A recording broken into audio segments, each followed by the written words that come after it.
Welcome to the Vision Gap Show. Align your big idea and vision with a plan of action to resonate and stand out in your market. With your hosts, Andy Halko and Tony Zayas. All right, welcome to another episode of the Vision Gap Show. Today we're going to be taking some of the strategic elements that we've been talking about how to structure that and really looking at this idea of the accountability pyramid. So Andy, just give us a little intro to this concept. I know you shared this graphic recently on LinkedIn.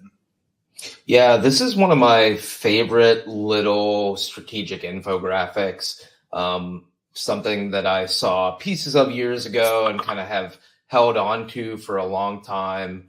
And it really just describes this structure of the pieces that we look at in our business, and where they last and where they live and who's responsible. And I think it really, as you walk through it, helps give an organization a great idea of how they want to build all of these different pieces, and how if you want to actually achieve things, accountability, you want to get things done, you really need to build on top of this pyramid. Yeah, so it's that structure and alignment, because we have a bunch of pieces to the equation here. And I think that's one of the ongoing challenges with strategy is how do these things all fit together? You can work on any one of these pieces, but if there is an alignment, that's where the challenges come. And what this does is offer some structure on how everything can come together. Yeah. So let's dive in. Yeah, and I think staying here for a second is good, right? I look at, core values. These are the elements that are forever. They define who we are as an organization. And so what we stand for. And the way I look at core values is you hire people that align to them. And that means that in their nature, they should act the way that you want them to. And so that's why defining the right core values are so important to success, is that you should be using them to attract the right people because they see them and it resonates, to hire with them and say, do they match these values? And to evaluate folks as they're part of your team on, are they living our core values? And if not, they may not belong here. And again, what that really does is it defines the who of part of our team and what they should do just naturally in their gut because they align to those core values. And it's really nice to see them as forever. Yeah, I think that's interesting that the core values is really the foundation to this entire pyramid. And I think what stands out to me is that the core values are forever and even outlives the life of the leader. So Andy, when you move into that chairman role that we've been talking about, that's right. The new leader comes in, the vision and the mission might change a little bit, but the values should remain. So interesting. And that is the hope, right? Is that, I've defined the core values and they do live beyond me, that, even if the business changes. And this is why I think, it's so important for people to get it right. I said it before, but, I typically see companies developing what I call vanity values, where they are much more about just showcasing what they want to tell people about the organization or even our marketing speak. And the challenge there is if you are using these correctly to figure out who should be on the bus, you'll create a mismatch. And, one of my favorite examples is I had a company that, had community service as a core value because they thought it looked good, but there wasn't a person on the team that did any community service. And that was not their, mode of operations. And so they would attract people in that were interested in that and thought that was part of the company. And that was a certain mindset. And, if they ended up hiring those people, it was a big clash, right? Yeah. And so I think there is something to making sure you go through the process and digging deep to get these, absolutely correct for the organization. Yeah, you call them, a mismatch. I call them not core values, but core things we think everyone wants to hear.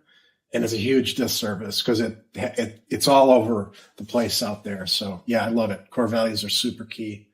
And that's why in Frictionless, our software, where you can actually create core values and there's exercises around it, it's about removing the marketing from it. At that point in developing your strategy, we're not talking about brand voice or positioning or, even for the most part, target audience. We're at the deep root of who we are as people.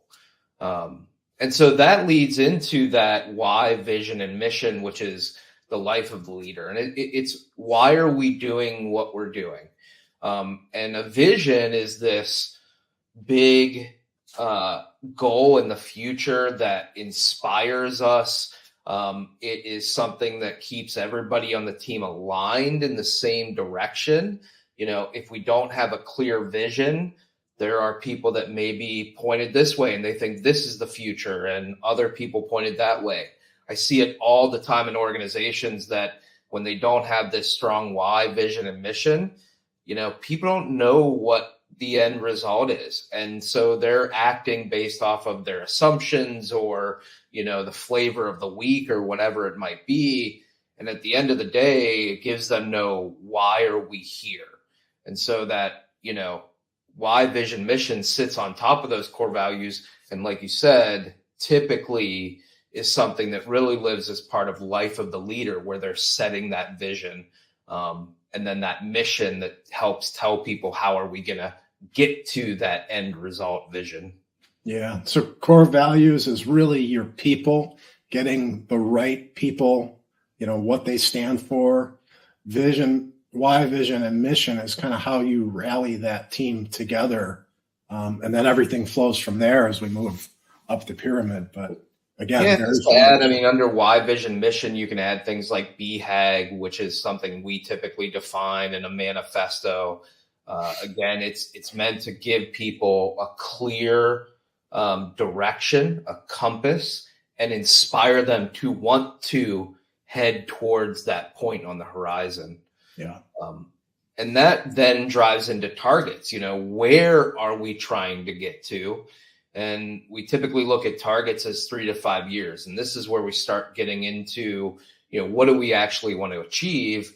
And targets come back to this vision, because if we have this point on the horizon we want to get to, well, we've got to develop some targets. So in the next 2 years, we have to achieve this. And then the next 3 years, this. So if our vision is something like to get 100,000 companies using our software, we're going to break that vision, this lofty inspirational thing, into targets and say, okay, well, next, or the first one is going to be, let's to get to 1,000.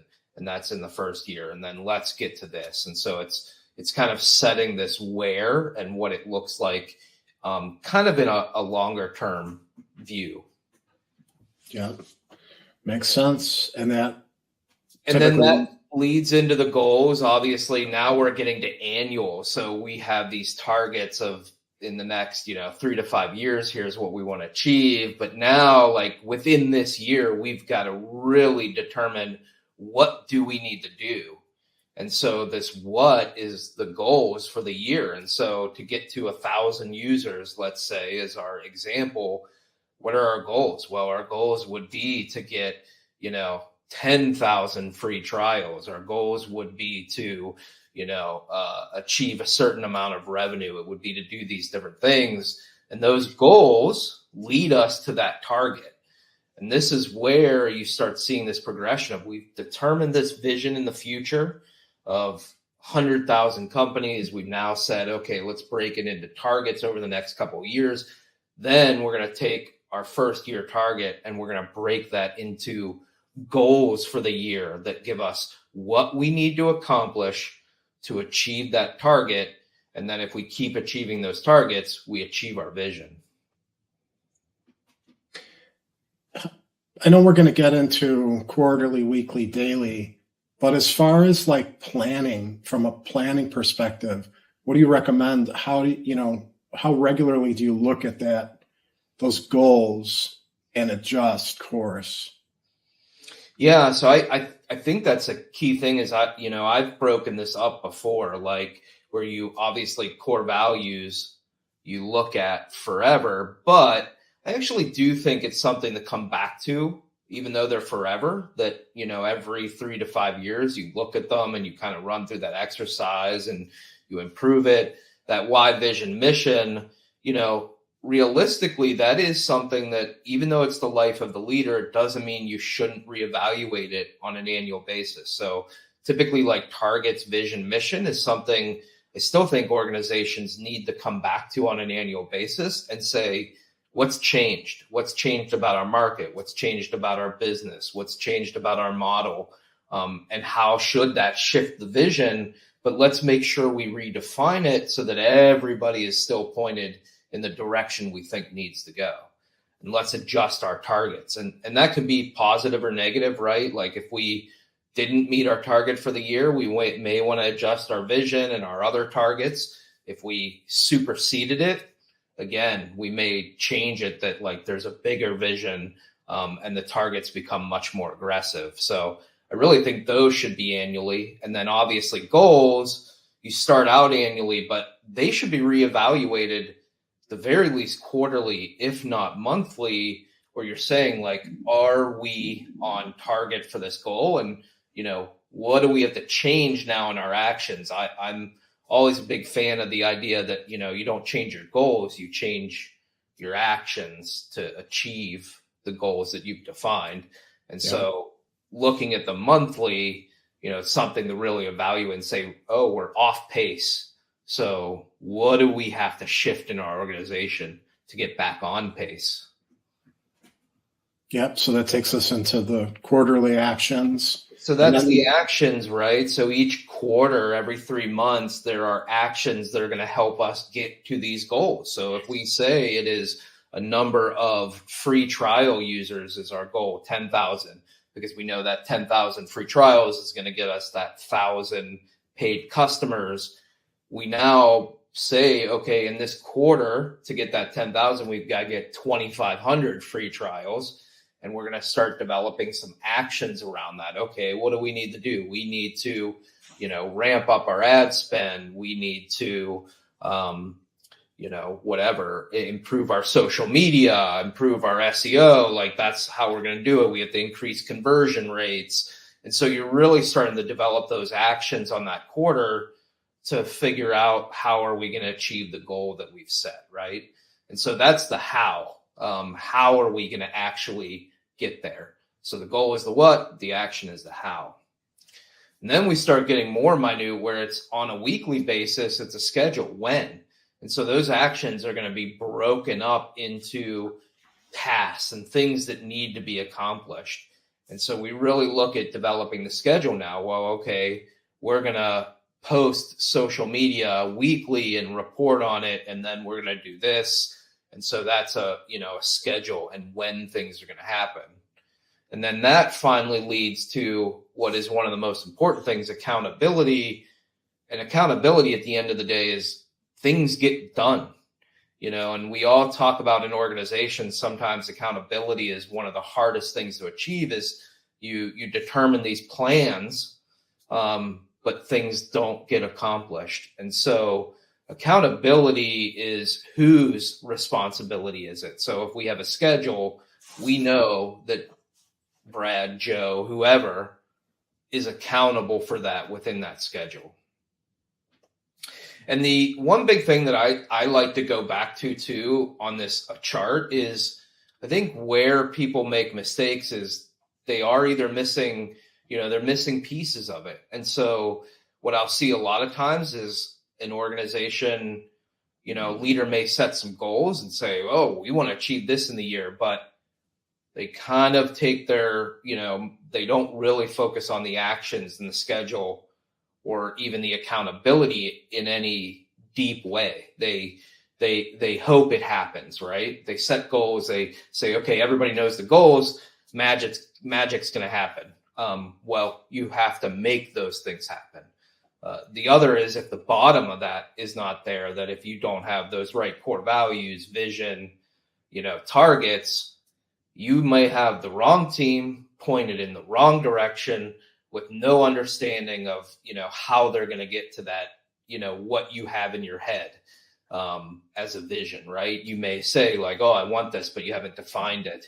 Well, there's no way the wrong people are going to get where you want to go if you haven't clearly articulated it and brought on the right people that can see that vision through. And so it's really interesting to me. I think a lot of people focus on goals, or sometimes they go down and they just focus on actions and schedule, but maybe they don't even have goals. And so it's an interesting pyramid that some businesses tend to focus on one or two of these. But the reality is, if you don't build the pyramid, you're not going to get the things done that get you to the vision that you want to achieve.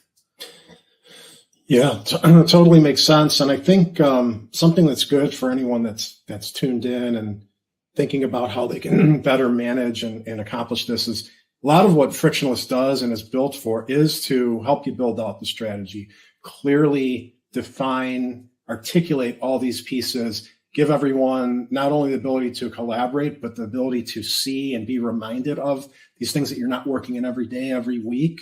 And then even we have the whole SWOT analysis, and that whole function assigns accountability and tasks and things like that. So really it goes through this entire pyramid and allows you to manage this, which is somewhat unique to, there's other project management tools out there. That's not necessarily what Frictionless is, but from a strategy standpoint, that's what it helping you dive in and manage and work through the entire pyramid, I would say. Yeah, I agree with you. There's a lot of tools out there that focus on schedule and accountability, but goals and actions, you've got to come up with those on your own. In Frictionless, we've got AI and tools that help you come up with that. And then those softwares 100% don't touch core values, vision, mission, or targets. And we've made that, a central piece of Frictionless because of this exact thing is that, great, you get a software that looks at schedule and accountability, but if you've got to guess on all these other things or you're not prompted to create them, I don't think that schedule and accountability can truly get you to your vision. And so it is one of the reasons that our software looks at things a little bit differently. It's not about managing projects or tasks or initiatives like a lot of others are. It's more about developing the strategy that gives you this pyramid so you can achieve the vision that you really want at the end of the day. Yep, completely agree. And if anyone wants to try Frictionless out, see it, frictionlesshq.com, sign up for a free account and play around with it. We hope you guys got some value out of this one. I think this is a really good graphic and exercise to work through with a team. So very good. We will see you guys next time. Thanks for tuning in today. Take care, everybody. This episode of the Vision Gap Show has been brought to you by Frictionless. Build high-impact strategy at scale. Create your vision, brand position, and go-to-market strategy. All in a collaborative AI-enabled workspace. Visit frictionlesshq.com to create your free account today.